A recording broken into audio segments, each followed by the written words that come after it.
Bonjour et bienvenue dans Scénographie des possibles. Le podcast qui interroge les créatrices et les créateurs d'espaces éphémères, aujourd'hui à l'heure du digital, de l'immédiat et du spectaculaire. Je suis Clémence Chiron et aujourd'hui, je vous propose de découvrir la scénographe Zoé Marie. Et je me suis dit, tiens, c'est fou, c'est exactement ce que j'aime au théâtre. C'est quand je suis face à un spectacle qui me dit pas de regarder ici ou là, mais qui me propose des choses sans me donner la clé et en me laissant divaguer, en me laissant rêver, voilà. Zoé Marie travaille à Paris. À la fois scénographe de spectacle et scénographe d'exposition d'art contemporain, Zoé Marie cherche à défocaliser l'attention des spectateurs pour avoir la possibilité de se perdre, s'ennuyer ou s'égarer. Diplômée de la HIR, la Haute École des Arts du Rhin de Strasbourg en 2017, elle cofonde avec d'autres étudiants issus de sa formation le collectif franco-haïtien Derrière la montagne. Ce collectif propose depuis 2017 des espaces scéniques modulables et personnalisés pour les spectateurs du festival 4 Chemins à Port-au-Prince en Haïti. Zoé Marie a également réalisé des scénographies d'art contemporain pour les jeunes artistes du collectif PIC ou bien pour la commissaire d'exposition Marie-Anne Yemsi. Aujourd'hui, Zoé Marie est en cours d'écriture de sa thèse. Elle questionne l'attention dispersée et le lien entre la vue et le son dans les scénographies des spectacles de Philippe Ken, Bruno Messa et François Tanguy.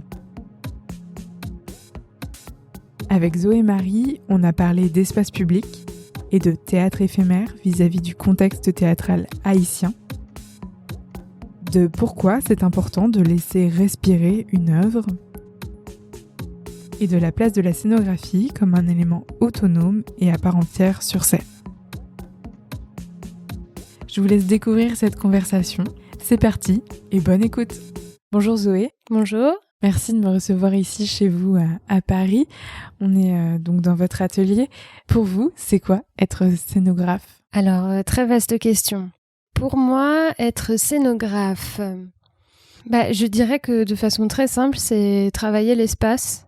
Et peut-être à la différence de l'architecture, quoique, travailler de l'espace sur de la durée, dans un temps imparti.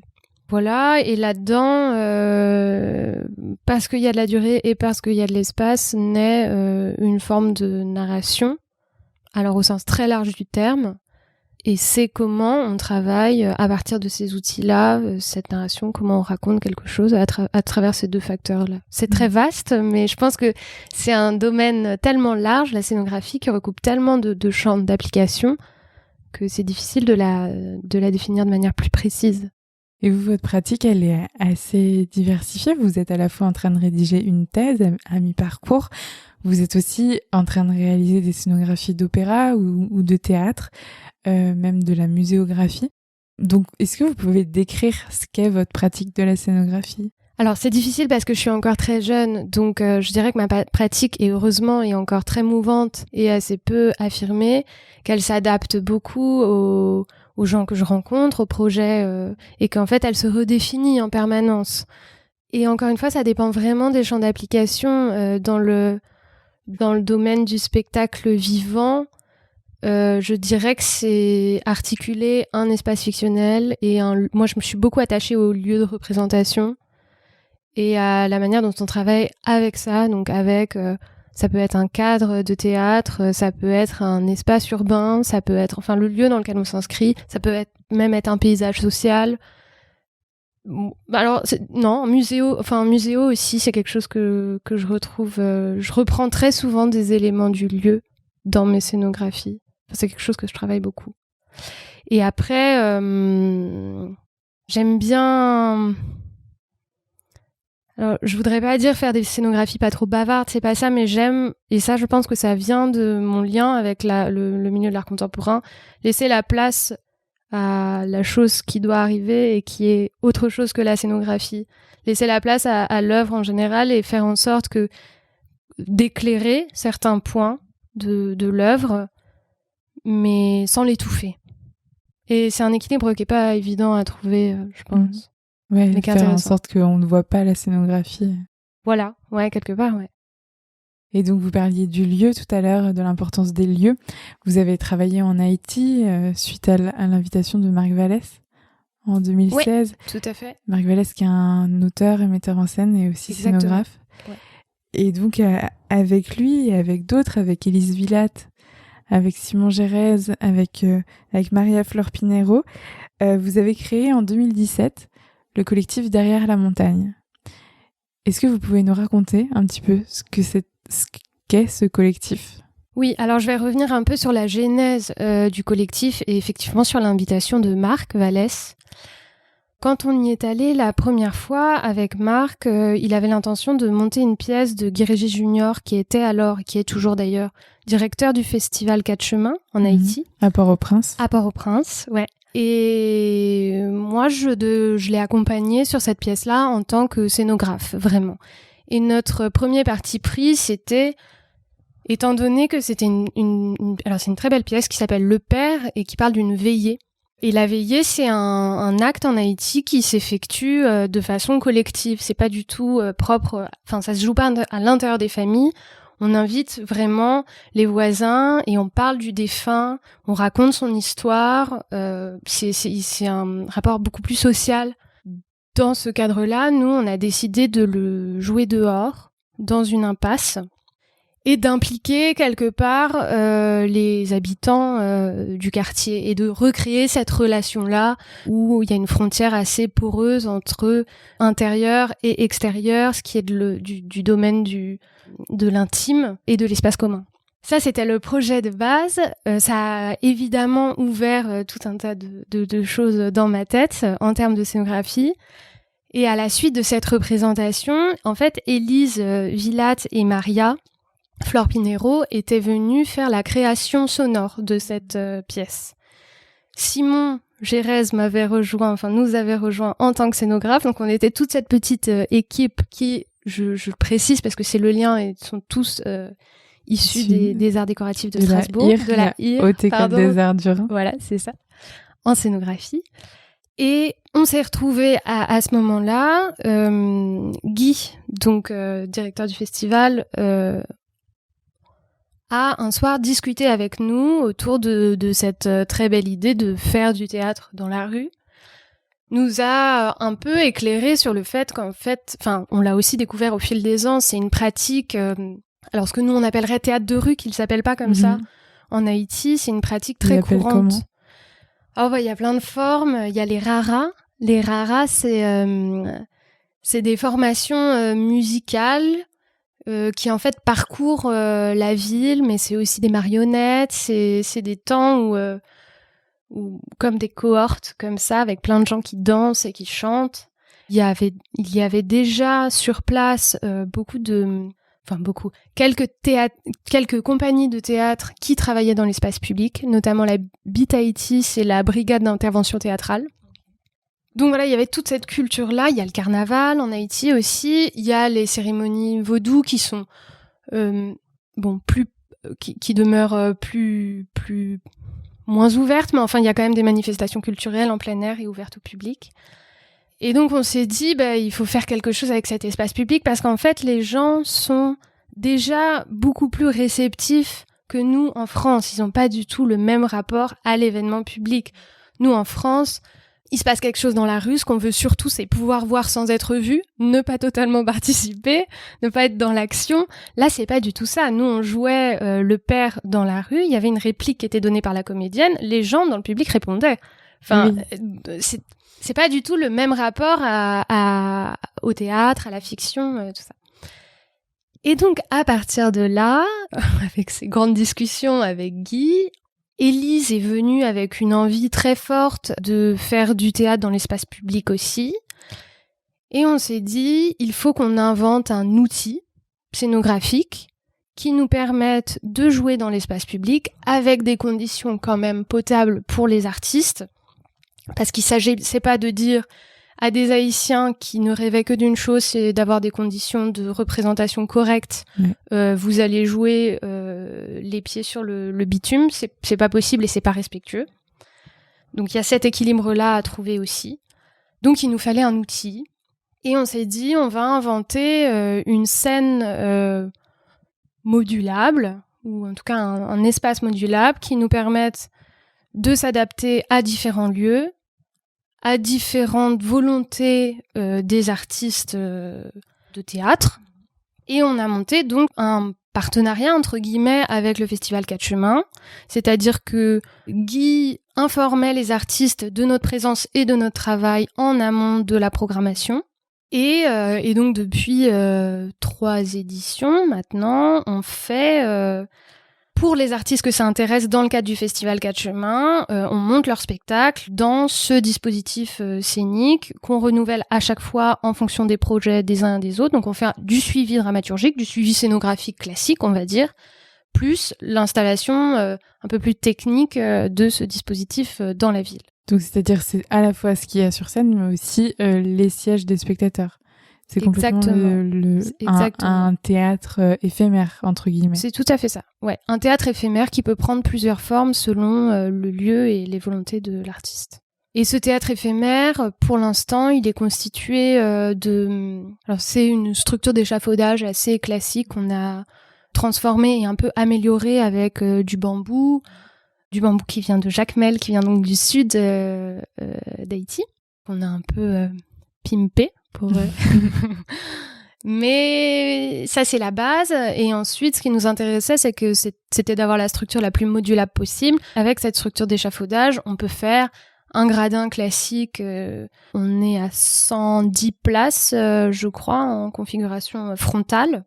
On peut faire un bifrontal classique, on peut diviser le gradin en 5 et après on peut aussi faire des formats où on démembre complètement la structure. C'est ce qu'on a fait pour le dernier spectacle de Guy Régis Junior, qui était un format très intéressant entre une exposition, ça commençait comme une exposition et ça devenait une pièce de théâtre. Et donc là, on avait des modules qui servaient à la fois de support de projection vidéo, d'assises, de scène. Voilà, un peu tout ça à la fois. De la création in situ de lieux dédiés à des spectacles, et ça l'est encore parce que vous allez y retourner sûrement. Oui, c'est prévu l'hiver prochain, déjà pour finir cette structure parce que elle fonctionne comme ça, mais il y a encore plein de choses à améliorer. On aimerait faire des toitures aussi modulables qu'on puisse enlever et mettre en cas d'intempérie. L'idée, c'est de leur offrir l'outil le plus complet et le plus confortable possible, de façon à ce que quand nous, on s'en ira, quand on arrêtera, parce que ce sera pas indéfini de travailler là-bas, ils puissent vraiment se saisir de cette structure et l'utiliser comme ils le souhaitent pour les créations. Ce qui implique aussi que nous, on fasse, et c'est ce qu'on développe depuis 2-3 ans, de la formation scénographique sur place. Alors, quand je dis scénographique, c'est technique d'abord, avant tout, c'est-à-dire monter, démonter la structure de façon sécurisée, l'arranger, faire le comptage, savoir où est-ce qu'on peut mettre des pendrillons, comment on perce le bambou, comment on l'assemble, toutes ces considérations techniques. Et c'est aussi pour un cercle plus resserré de personnes avec qui on travaille là-bas, parce qu'en fait, je l'ai pas spécifié, mais c'est quand même très important. On est une association franco-haïtienne. Il y a 2 Haïtiens dans notre association qui travaillent sur la structure exactement au même titre que nous. Qui sont alors, il a plusieurs noms, mais il s'appelle Joseph Dérilon, fils d'Érilus, mais on peut l'appeler Dérilon. Ok. Et Junior Neptune, qui sont tous les 2 techniciens du Festival Quatre Chemins avec des formations assez différentes. Dérilon, il est plus formé en lumière, mais il est aussi comédien. Et Junior est plus formé en technique. Ils sont tous les 2 un peu formés au Théâtre de Liège, en Belgique. Voilà, et avec eux, on travaille vraiment en étroite collaboration et c'est un réel échange dans le sens où ils ont des capacités techniques que nous, on n'a pas. Et surtout, nos capacités techniques sont pas du tout adaptées au milieu haïtien. Il faut savoir qu'à Haïti, il n'y a pas l'électricité de manière régulière. On fonctionne avec des génératrices, c'est pas les mêmes matériaux. Enfin, c'est pas le même matériel technique. Et nous, en contrepartie...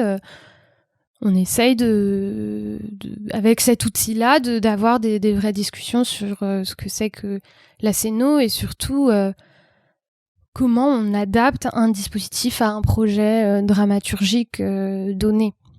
Par exemple, il y a 2 ans, Agnès Noël, qui est une metteuse en scène guadeloupéenne à la base, mais qui vit à Haïti depuis plusieurs années, a monté le texte de Sarah Kane. Ça y est, j'ai un doute sur le chiffre à chaque fois. Le nom de la pièce que cherche Zoé Marie, c'est 448, Psychose de Sarah Kane. Voilà, je vous laisse retourner à l'interview. C'est une pièce posthume, mais c'est comme une lettre de suicide. Et donc là, plutôt que de faire ce qu'on fait d'habitude, c'est-à-dire d'avoir un dispositif très ouvert sur la ville, qui intègre une vue sur l'espace public, on a fait vraiment une boîte noire miniature resserrée, et on a eu beaucoup de discussions avec eux là-dessus sur comment on pouvait transcrire l'angoisse propre à ce texte-là. Et la solution, c'était ça, c'est de faire un brief frontal très resserré, très dense, et de mettre les spectateurs dans cette position-là d'oppression quelque part. Ok. Voilà. Donc ça, finalement, la boîte noire renferme par rapport aux structures que vous aviez fait avant, qui étaient ouvertes sur le paysage. Moi, la boîte noire m'enferme et m'angoisse un peu, on va pas se mentir là-dessus. C'est aussi pour ça qu'on fait un projet comme ça. Oui, c'est un outil merveilleux, la boîte noire, et sans cesse renouvelé. Et d'ailleurs, dans mon travail de recherche, je ne travaille que sur des metteurs en scène qui non seulement travaillent dans cette boîte noire, mais quelque part essayent de l'exploser, mais avec les moyens même du trait frontal, du trait cadré. Mais c'est vrai qu'Espace 4, c'est un moyen d'essayer... Donc Espace 4, c'est le nom du... Pardon, Espace 4, c'est le nom du projet de Derrière la montagne, qui est le collectif du dispositif scénographique en Haïti à Port-au-Prince. Oui, c'est un moyen de sortir de la boîte noire, bien sûr. Et encore une fois, c'est quelque chose qui est compliqué à expliquer à des metteurs en scène haïtiens qui ne rêvent que de boîtes noires et qui n'en ont pas. Il faut savoir que ce projet, il répond aussi à un besoin haïtien suite au tremblement de terre qui a eu lieu il y a quelques années et au fait que les politiques culturelles sont très peu investies dans l'art dramatique haïtien, enfin en tout cas trop peu. À Haïti, il y a peut-être 2 salles de théâtre vraiment correctes pour travailler. Okay.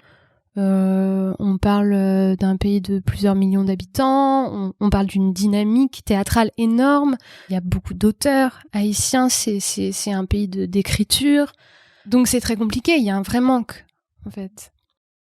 Alors c'est sûr que nous on arrive avec un dispositif qui quelque part pallie à ce manque-là, mais qui ne remplit pas du tout les fonctions de la boîte noire. Et donc c'est aussi une négociation avec les metteurs en scène haïtiens, de leur dire, nous on te propose un dispositif qui, à notre sens, est plus intéressant qu'une boîte noire, on comprend que tu as envie de boîte noire, comment on fait pour concilier ces 2 choses-là ? Alors on met un fond noir, s'il y a besoin d'un fond noir, et eux vont accepter d'être dans un autre lieu. Voilà, c'est du compromis, et c'est d'établir un dialogue, en fait, sur les besoins et les envies de chacun. Ok. Donc c'est à la fois la négociation entre les metteurs en scène haïtiens et vous, et les visions des uns et des autres. Bon, ça c'est pour une partie de votre travail qui est ce collectif Derrière la montagne, que vous n'êtes pas toute seule à porter justement. Mais pour revenir à une scénographie sur laquelle vous travaillez actuellement, en lien avec un opéra, une création d'opéra en Guadeloupe, pour la compagnie Caraïbes Opéra, ou c'est une adaptation de Don Giovanni. Est-ce que vous pouvez en parler un petit peu ? Oui, alors c'est un projet qui a débuté il y a 2 ans, avec la compagnie effectivement Caraïbes Opéra, qui monte des spectacles en Guadeloupe et qui en même temps propose une formation au chant lyrique à de jeunes chœurs en Guadeloupe, qui vont d'ailleurs chanter là dans le Don Giovanni. Alors là, il se pose des questions dramaturgiques plutôt vis-à-vis de la scénographie très précise, à savoir comment on adapte un opéra qui est quand même centré sur le pouvoir d'un homme blanc, riche, européen, dans un contexte guadeloupéen où les rapports hommes-femmes sont pas les mêmes, le rapport au pouvoir est pas le même et les rapports de pouvoir sont très teintés et connotés, en tout cas portent une histoire colonialiste. Ça, c'est des sujets qui sont un peu délicats. Et donc, je travaille pour ce projet-là avec un metteur en scène qui s'appelle Olivier Cohen, avec lequel on a dessiné une scénographie très sobre, très graphique, qui permettent de mettre en avant le jeu des comédiens. Et en même temps, c'est une scénographie toute blanche et qui se déconstruit au fur et à mesure et qui est en fait comme un décor de cinéma, comme on aurait un décor de western avec des échelles un peu étranges, mais parfaitement lisses, et qui raconte aussi ce rapport de représentation dans lequel est Don Giovanni en permanence et la manière dont il va se servir là de la scénographie pour orchestrer en fait la séduction de ses victimes et donc des femmes. Et c'est vrai que c'est une échelle complètement, enfin, ces échelles d'opéra sont des échelles complètement différentes d'un projet comme Espace 4 parce qu'évidemment on n'a pas les mêmes moyens, mais c'est toujours important de se poser la question de quelle valeur politique a l'esthétique que tu mets en place.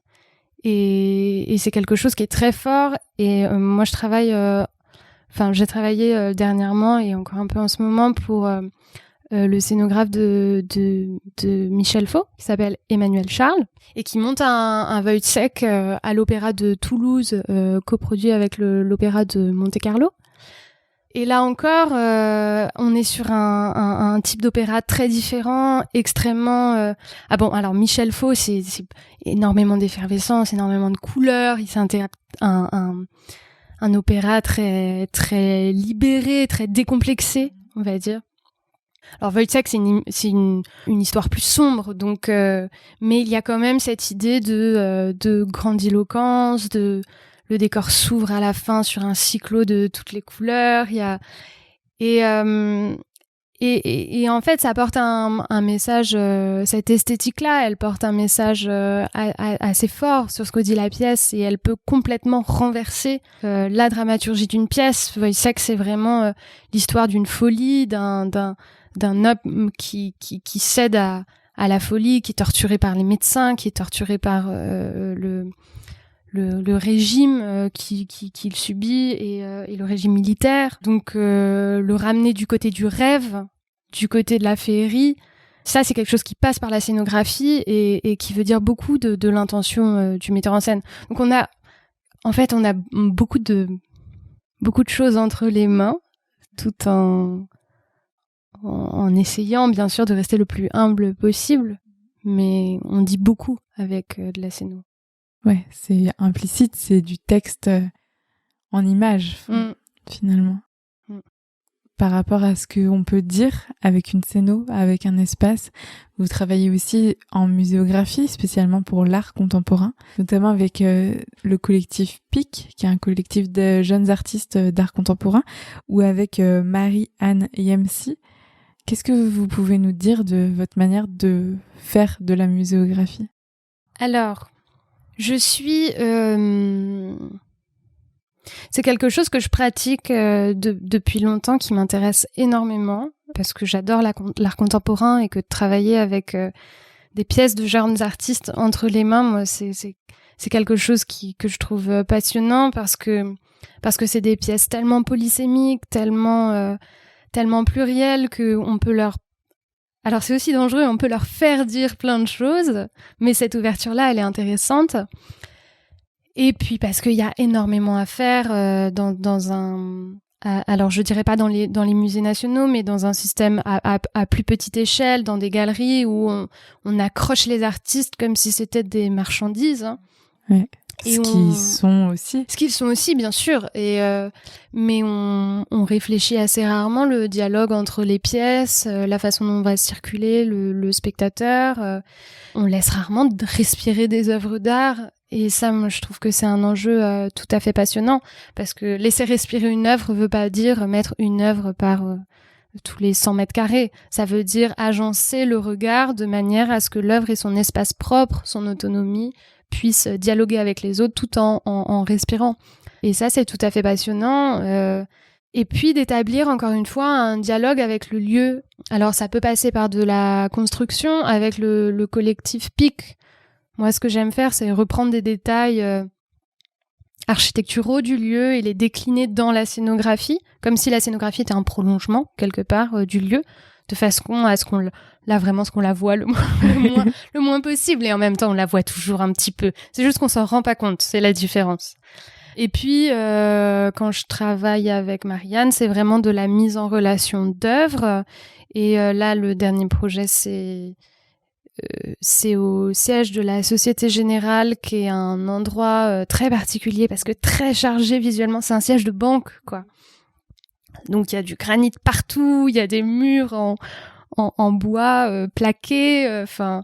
Mais c'est passionnant de se dire, voilà, quelle pièce va résonner avec ce mur en bois laqué? Qu'est-ce que je vais pouvoir accrocher là-dessus? Est-ce qu'il faut complètement l'oublier, ce qui est rarement la solution?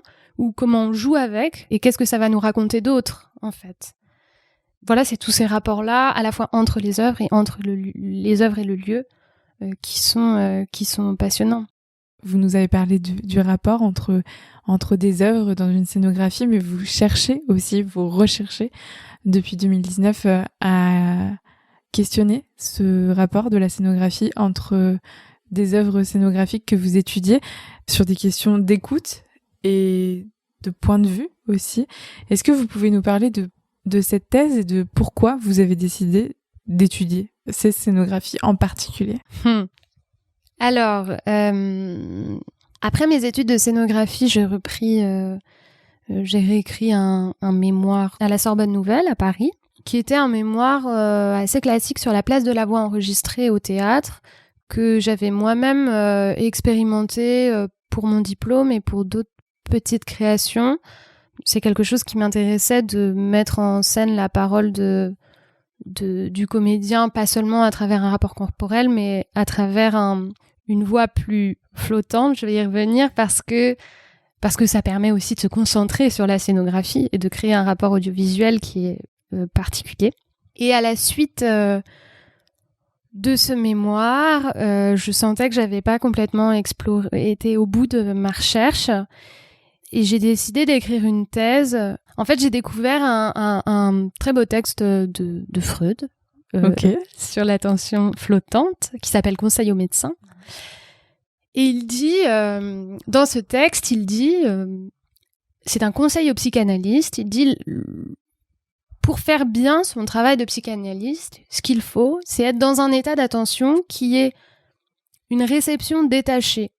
C'est-à-dire qu'on écoute, on entend, mais on n'écoute pas. On entend ce que dit le patient, mais on ne se focalise pas sur un point ou un autre, on n'essaye pas directement d'analyser ce qui se passe. Et je me suis dit, tiens, c'est fou, c'est exactement ce que j'aime au théâtre.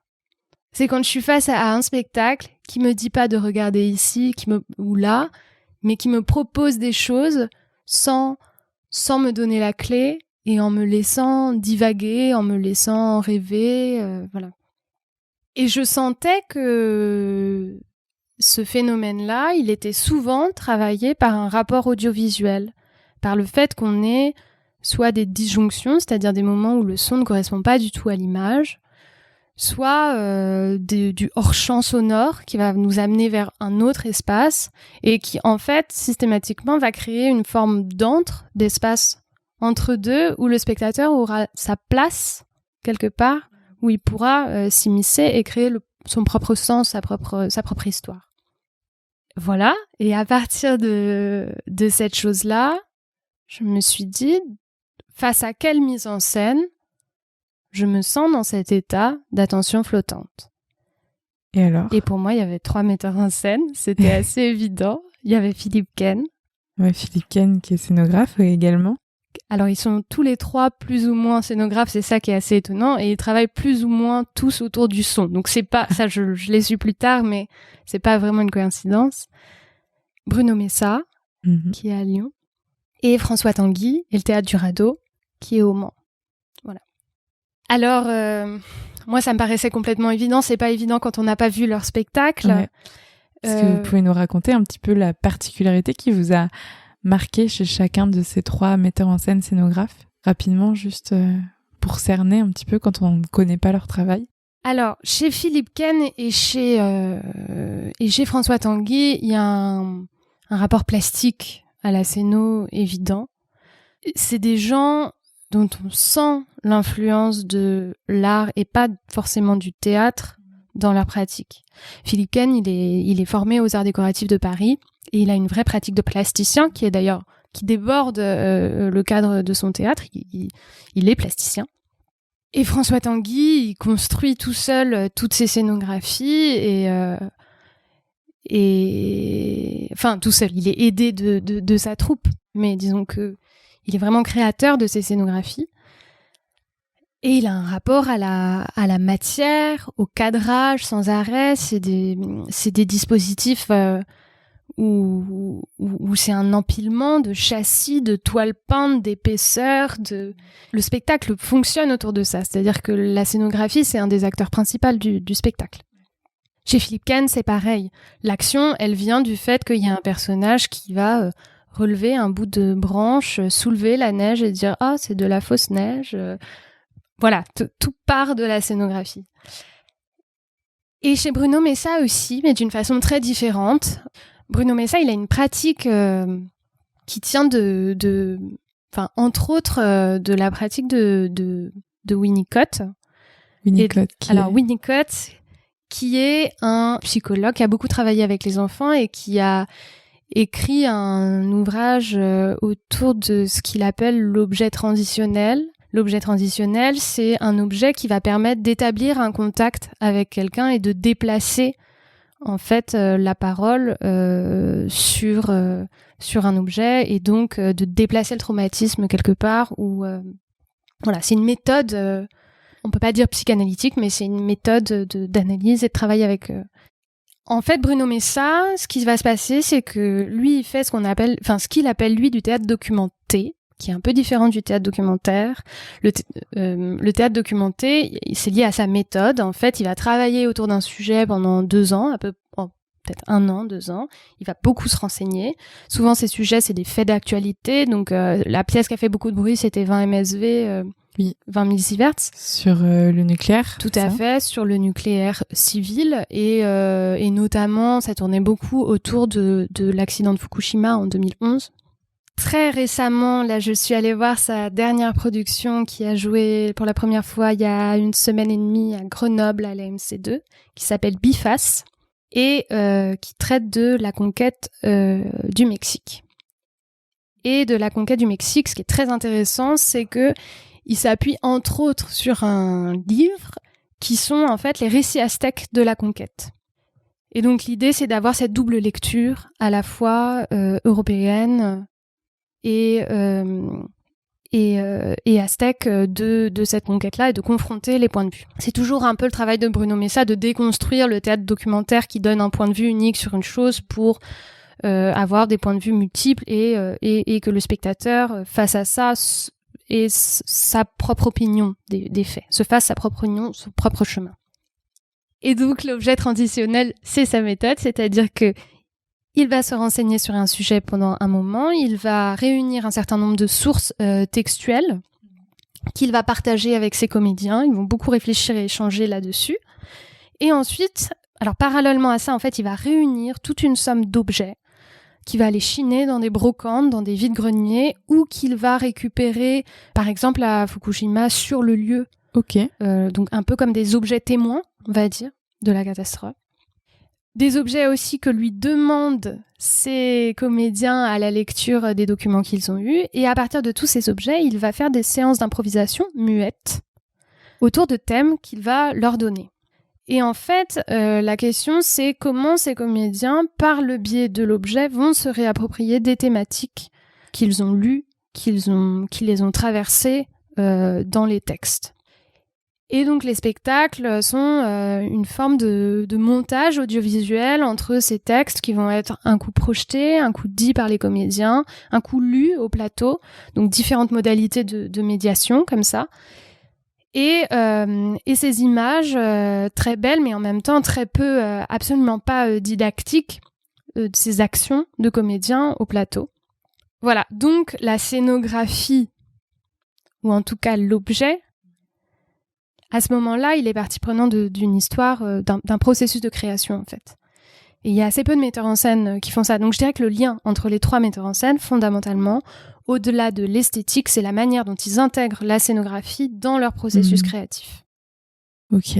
Et vous, alors, qu'est-ce que vous en retenez à l'heure actuelle de ce lien-là, de cette intégration de la scénographie qu'est-ce qui en ressort, notamment dans le lien avec l'attention et le son et l'écoute, plutôt? Eh bien, je dirais qu'à partir du moment où la scénographie est un élément complètement à la fois dépendant des autres objets, mais en même temps autonome sur scène, qu'elle a sa propre histoire et sa propre intégration dans le processus de création, elle rentre forcément en dialogue de manière différente avec ce qu'on entend, avec les textes, avec les sons. Et ce dialogue-là, il peut être très riche parce qu'il s'est constitué pendant toute la phase de création. Et ça donne des choses... Par exemple, chez Philippe Ken, moi, ce qui m'intéresse beaucoup, c'est la manière dont il va créer des dispositifs. On parle toujours des dispositifs visuels de Philippe Ken, mais on parle assez peu de ce que ça crée en termes sonores et en termes de rapport à l'espace. Par exemple, ces boîtes vitrées là qu'il utilise depuis le début, alors moins maintenant, mais qu'il y avait dans Swarm Club, qu'il y avait dans La Mélancolie des Dragons, qu'il y avait dans sa première pièce qui s'appelait La Démangeaison des ailes. Ces boîtes, elles sont toutes sonorisées. Donc est-ce que vous pouvez décrire ces boîtes pour les personnes qui ne connaissent pas? Alors en fait, elles prennent différentes formes, mais on a sur un plateau un décor avec un lieu donné. Souvent, le travail de Philippe Ken, c'est prendre une micro-société ou une micro-collectivité, la placer dans un espace donné et regarder ce qui se passe. Et regarder comment elle interagit avec son milieu. Sa compagnie s'appelle Vivarium Studio. Donc voilà, il y a ce rapport à l'observation. Et donc dans La Démangeaison des ailes, il y avait comme une espèce de studio de musique sur place, sur scène. Dans La Mélancolie des Dragons, c'était un groupe de hard rockers, il me semble, qui arrivait dans un champ enneigé et qui traînait derrière lui cette espèce de caravane vitrée. Et dans Swarm Club, c'était un centre de résidence artistique qui prenait un peu l'eau dans un marécage. Et ce centre était pareillement une cabine vitrée et sonorisée, qui était posée au milieu d'un paysage. Ces cabines-là, en fait, ce qui va se passer, c'est que je prends le début de Swarm Club, par exemple. Dans Swarm Club, au début, on a un dispositif qui est très amusant, vidéo projetée sur la cabine. On a une représentation SketchUp de l'espace d'exposition. Le SketchUp, c'est un logiciel 3D. Voilà, c'est un logiciel 3D et c'est important de le dire, qui est très utile au scénographe, qui est un peu un des outils phares du scénographe depuis quelques années. Donc une représentation de 3D de la scéno qu'on ne voit pas encore puisque le reste de l'espace est plongé dans le noir, et on va tourner autour, on va rentrer dedans et on va rentrer dans la cabine sur laquelle est projetée cette vidéo. Le spectateur rentre dans la cabine. L'image de la 3D rentre dans la cabine. Okay. C'est comme si on était face à une visite virtuelle de la scénographie, en fait, avant même que le spectacle ait commencé. Et on entend des personnages qui parlent, qui disent... alors souvent, les dialogues chez Philippe Ken, c'est... c'est ah ouais, c'est bien. Ah, c'est beau. Ah oui, tu peux faire ça.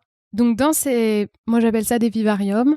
En fait, on va entendre les personnages, on va pas forcément les voir, et leur voix, du coup, va être en lien avec le reste de la scénographie. Elle va un peu comme flotter dans l'espace, et ça nous amène, nous, à regarder le décor très différemment. Parce qu'on va entendre un son, on va voir quelque chose d'assez différent, et on va pouvoir se promener dans cette scénographie, tout en entendant les voix des gens, et un peu comme ces personnages à lui, comme ces personnages vont visiter la scénographie, en fait. Et ce rapport-là, moi, il m'intéresse parce qu'il crée un type d'attention au spectacle qui est très particulier et qui, à mon sens, est une vraie revendication aujourd'hui, là où où on a toute tendance à nous dire exactement et systématiquement quoi regarder, comment le regarder, où on est, où ce que l'on regarde va maintenant est monétisé sur nos téléphones portables et sur nos ordinateurs, et quel que soit l'endroit où on clique, notre attention elle est calculée, et c'est une vraie monnaie maintenant, ça a une vraie valeur financière. Avoir cette possibilité de se perdre, de s'ennuyer, de s'égarer dans un dispositif, et que le théâtre puisse nous permettre ces temps un peu hors du temps pour faire ça, moi ça me semble une revendication, une vraie revendication. Ouais. On en arrive à donc des envies, parce que cette thèse, elle doit vous provoquer beaucoup d'envie, d'espace. Est-ce que ça vous donne envie de développer ou d'approfondir un type de scénographie en particulier ? Oui, moi, je suis très intéressée par cette déconnexion-là entre le son et l'image, et travailler des dispositifs qui parlent du théâtre, qui peuvent partir d'un texte, mais qui n'impliquent pas forcément des boîtes noires, un comédien et cette hiérarchisation metteur en scène, scénographe, comédien, texte, bon, qui est très lié à notre pratique en France, mais qui est vrai dans d'autres pays. Oui, ça m'intéresse de changer les dispositifs, de créer des espaces où il n'y a plus nécessairement de comédiens, où on voit des images, où on entend des voix, mais sans se dire ah tiens là je suis au théâtre. Ouais. Alors c'est très vaste, hein, dit comme ça, mais oui, défocaliser l'attention. Ouais. Est-ce qu'il y a quelque chose qui vous interpelle dans les pratiques scénographiques contemporaines ou qui vous questionne ? Ce qui me questionne toujours, c'est la manière dont c'est les modes et les esthétiques qui reviennent régulièrement. J'ai l'impression que il y a des années, il y a l'année des rideaux de paillettes, il y a l'année des bouquets ventrés, il y a l'année des canapés Le Corbusier, il y a l'année des...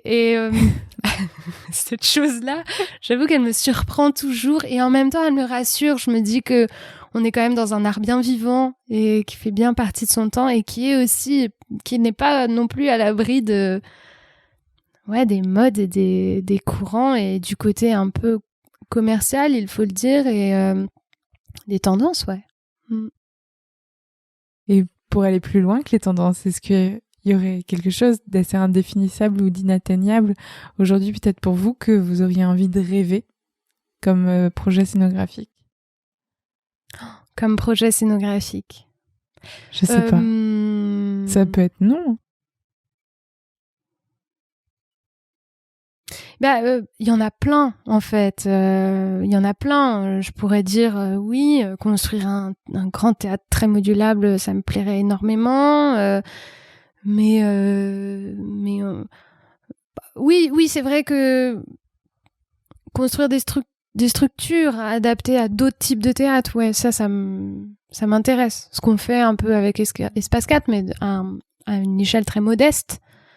Oui, ça m'intéresserait de le développer, parce que je pense qu'on est très en demande de ce genre de lieu.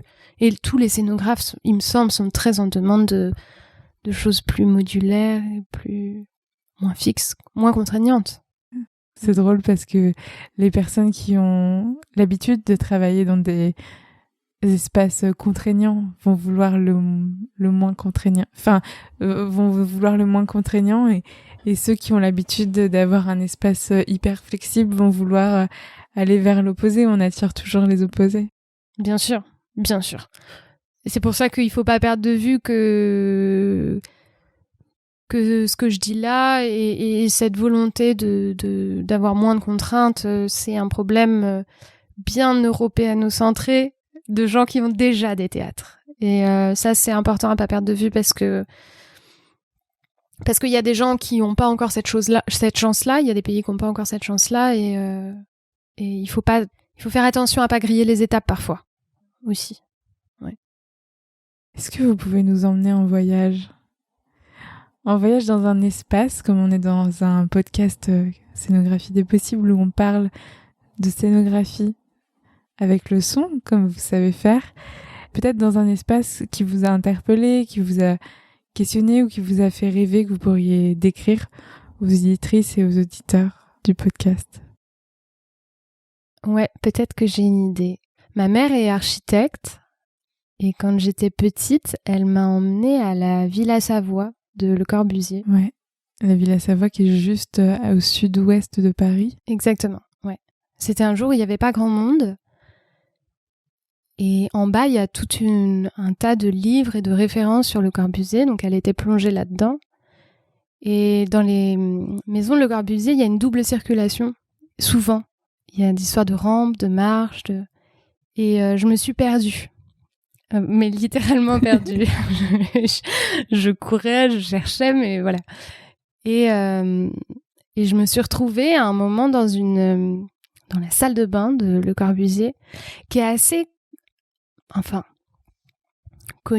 connu des architectes, mais alors dans mon souvenir, ça se trouve, je vais décrire quelque chose qui n'est pas du tout la réalité, je m'excuse d'avance, mais c'est une salle de bain toute en carreaux de verre, très haute, très fonctionnelle, à la Le Corbusier, mais où il y a une espèce de siège transat qui a une forme de vague sur lequel on peut s'allonger, évidemment, et dans lequel, quand on est enfant, on est vraiment immergé, plongé dedans.